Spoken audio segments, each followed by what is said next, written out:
menggapai cita-cita yang diinginkan. Baik, untuk pembelajaran pada pagi hari ini kita akan mulai dengan ice breaking. Ya, ice breakingnya mau diperhatikan. Bapak akan menceritakan satu alur cerita. Kalau nanti ada kata-kata apel, ya, kata-kata apa? Apel. Teman-teman nanti rebutan siapa yang paling awal bisa mengambil pulpen. Pulpen silakan di satu meja taruh satu. Nah, satu ya, di tengah-tengah ya, di tengah-tengah pulpennya. Nah, nanti kalau Bapak menyebutkan kalimat apa? Apel, maka yang cepat dia yang menang. Tapi kalau yang kalah, ya, yang terlambat atau kalah dari timnya, itu nanti ada tugas, ya, ada konsekuensi. Siap? Nah, yang mungkin menyesuaikan ya, yang jajarannya tidak berpasangan menyesuaikan. Oke? Sudah dimulai? Konsentrasi. Konsentrasi dimulai.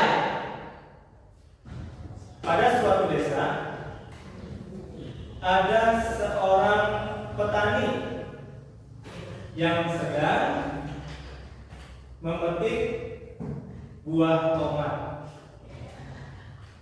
Buah itu hendak dibawa ke pasar untuk dijual dan uangnya ingin diberikan buah anggur.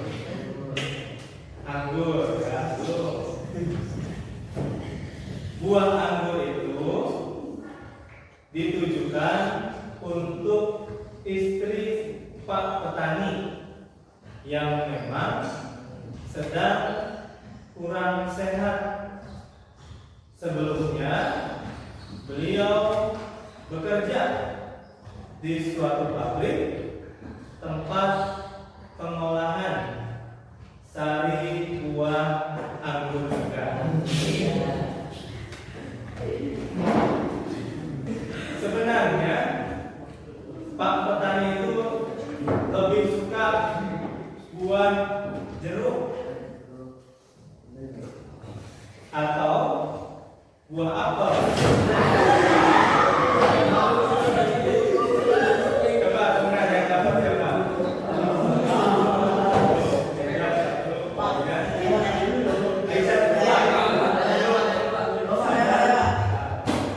Oke, turun tangan. Oke, untuk memulai pelajaran pada pagi hari ini, kita akan awali dengan doa kepada ketua kelas. Mohon untuk dipimpin berdoa.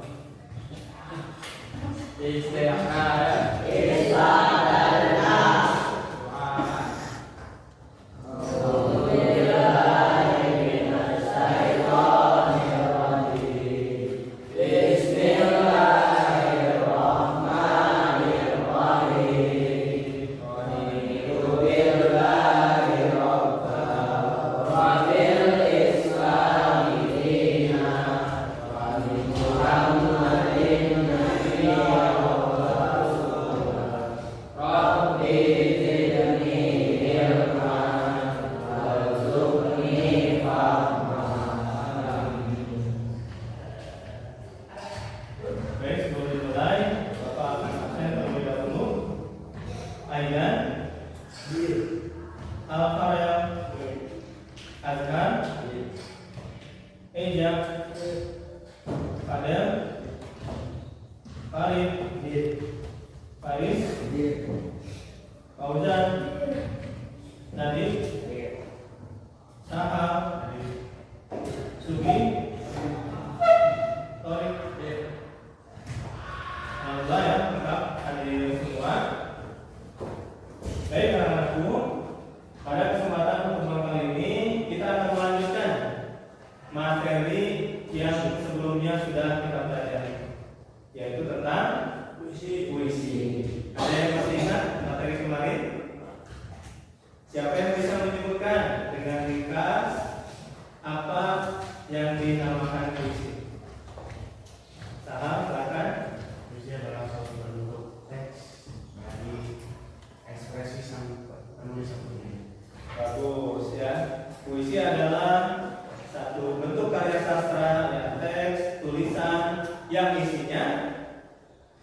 ungkapan perasaan ya atau pengalaman dari sang penyair atau sang penulis ya.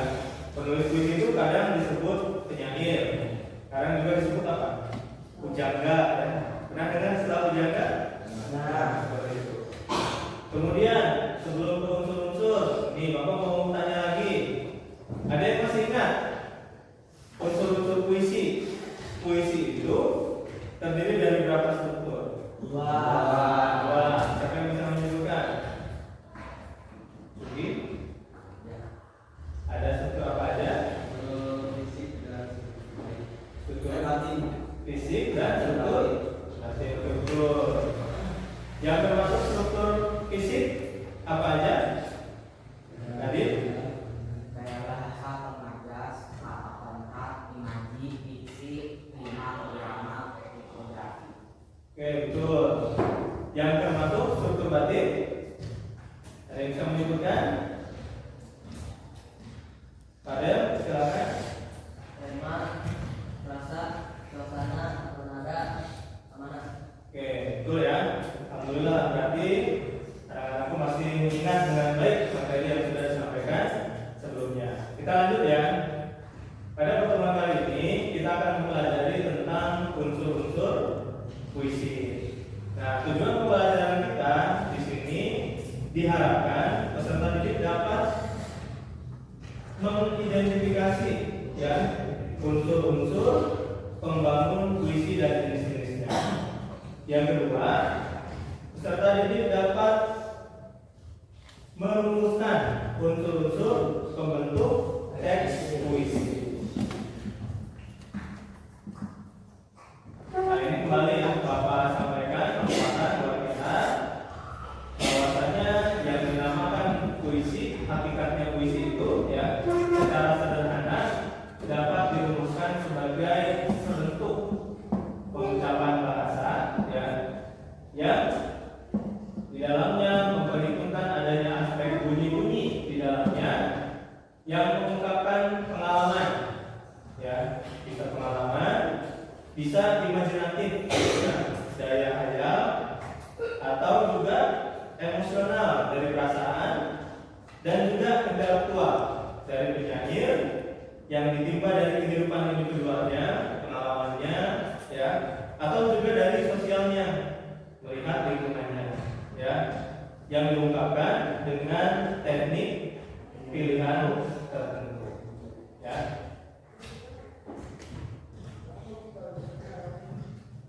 Nah, ini yang disampaikan tadi oleh teman-teman unsur-unsur puisi. Ada struktur fisik, yaitu struktur yang terdekat, dan ada struktur batin ya, yang butuh ditelaah untuk bisa mengetahui apa isinya. Nah, sekarang kita akan mendalami masing-masing struktur ini, apa yang dimaksud dengan struktur fisik, puisi, dan struktur batinnya. Oke, silakan perhatikan ya, di halaman 91. Nah, silakan lihat di sana. Struktur fisik puisi. Yang pertama ada gaya bahasa.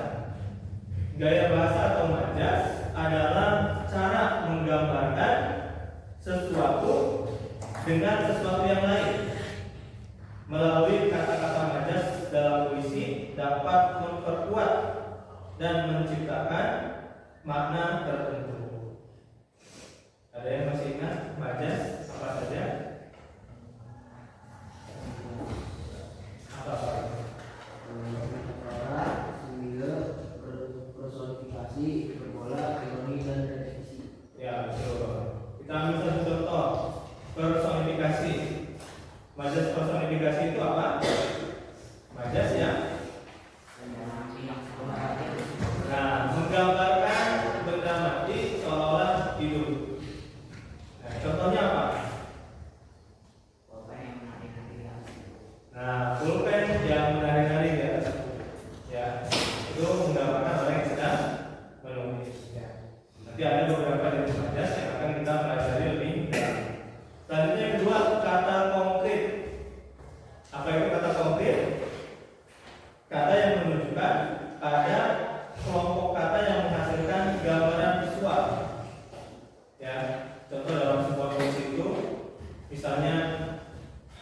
hujan bulan Juni.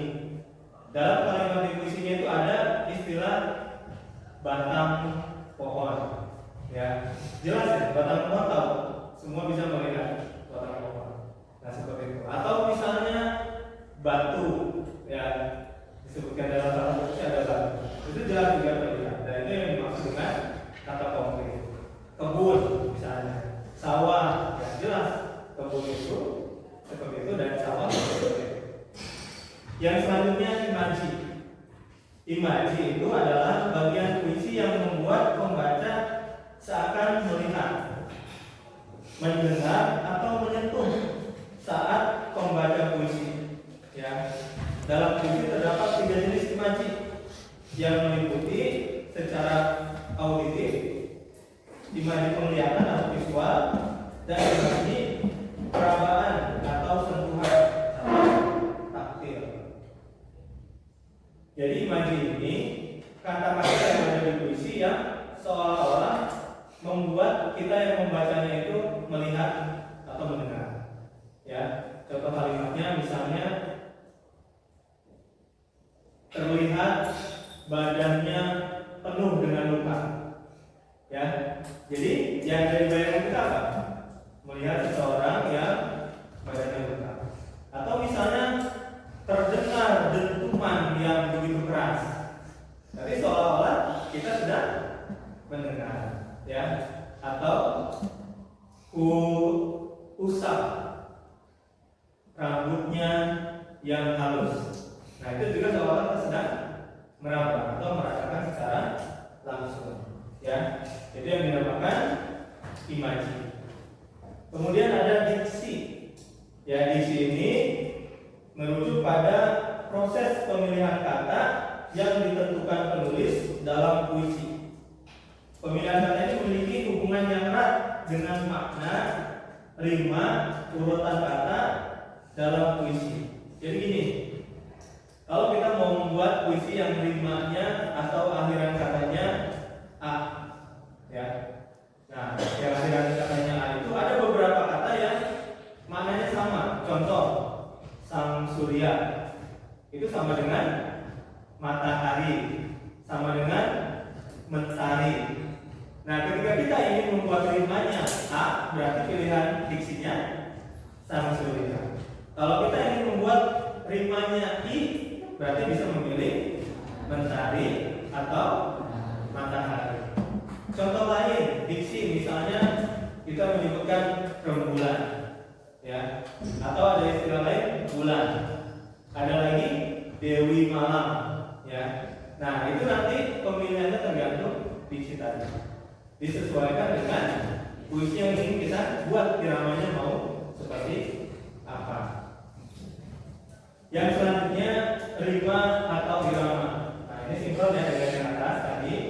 Nah, rima tadi kalau kita misalnya istilah yang Bapak pahami itu ada sajak AB AB, ya.